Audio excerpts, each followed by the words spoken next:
Shoutout kay Katsakino Dukusin at sa iba pa nating mga taga-subaybay. At ang balita ngayon, itong Barangay Hinebra kinakailangan manalo kontra dito sa TNT Tropang Giga. Kung hindi sila mananalo, tapos na ang kampyonato. Ibig sabihin sa TNT na yan.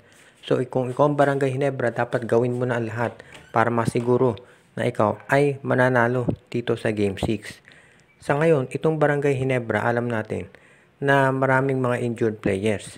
At ang tanong nga, kung sila ba ay maglalaro na sa wakas para tulungan itong mga kakampi nila dito sa Hinebra. Dahil alam natin na namimiss na talaga nila yung serbisyo nito sila Isaac Go, Jamie Malonzo at Jeremiah Gray. Itong mga players na to, kung yan ay maglalaro para sa Hinebra, magiging malaking bagay yan para dito sa lineup ng Gene Kings. Ngayon, kung sakasakali na hindi makapaglaro yan, ano kaya ang magiging plano ng Hinebra? Dahil syempre kung ikaw ang Hinebra, kinakailangan siguraduhin mo na umpisa pa lamang ay magiging ready ka na. Ngayon, pagdating dito sa mga potential trades na gawin ng Hinebra o mga movement, sa tingin ko pwede nilang gawan ng paraan yan. Kung magte-trade sila ng mga players talaga na masasabi natin na hindi naman talaga kinakailangan. Dahil syempre kung ikaw Barangay Hinebra, yan ang gagawin mo dapat talaga. Yung kumuha ka ng sabihin na natin mga players na magagamit talaga. Alam natin na maraming players na pwedeng i-trade yan. Pero sa ngayon kasi medyo late na siguro para gumawa ng ganyang movements ang Barangay Hinebra. Ang kinakailangan sigurong gawin ng Hinebra ngayon ay mag-focus dito sa Game 6 para malaman at makita nila kung talagang sila ay makakagawa ng paraan para makabawi pa. Ang importante sa Hinebra ay gumawa ng mga tamang plays at mga scoring para makatulong dito sa kanilang lineup.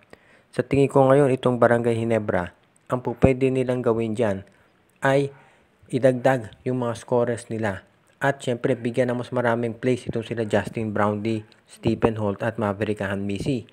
Ngayon naman pagdating dito sa trade na pwede nilang makuha, sa tingin ko kinakailangan na i-trade itong si Ben Adamo sa Terra Firma kapalit nitong si K. Mark Carino. Dahil kapag yan ginawa nila, magkakaroon na sila ng isang inside presence na magagamit. Dahil magko-opposite ang game nitong si Carino at itong si Adamos. Si Adamos, actually pareho lang height niyan. Mga 6'8 sila pareho. Pero itong si Adamos ay more of an outside scorer. Parang si Gio Ambohot, stretch 4 ang laro niyan. Kung makukuha ng Hinebra itong si Troy Rosario, hindi na nila kinakailangan itong si Ambohot. Kaya pwede na yang i-trade. Ngayon, ito si Kay Marcarino, inside player yan, shot blocker. At yan ang kinakailangan ng Barangay Hinebra para makapagpahinga naman si Japet Aguilar.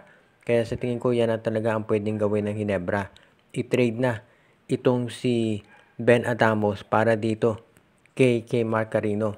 Kung sakaling magawa yan ng Barangay Hinebra, magkakaroon sila ng mas magandang inside presence na magagamit. At syempre, makapagpapahinga na rin itong si Japet Aguilar. Hindi ito masyadong mapapagod pagdating ng endgame.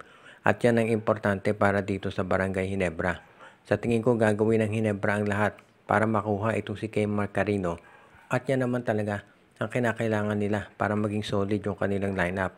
Kung sakasakali na magawa yan ng Barangay Hinebra, masasabi natin talaga na isa talaga sila doon sa mga teams na magiging powerhouse. Lalo na kung masasama pa itong si Troy Rosario dito sa free agent signing.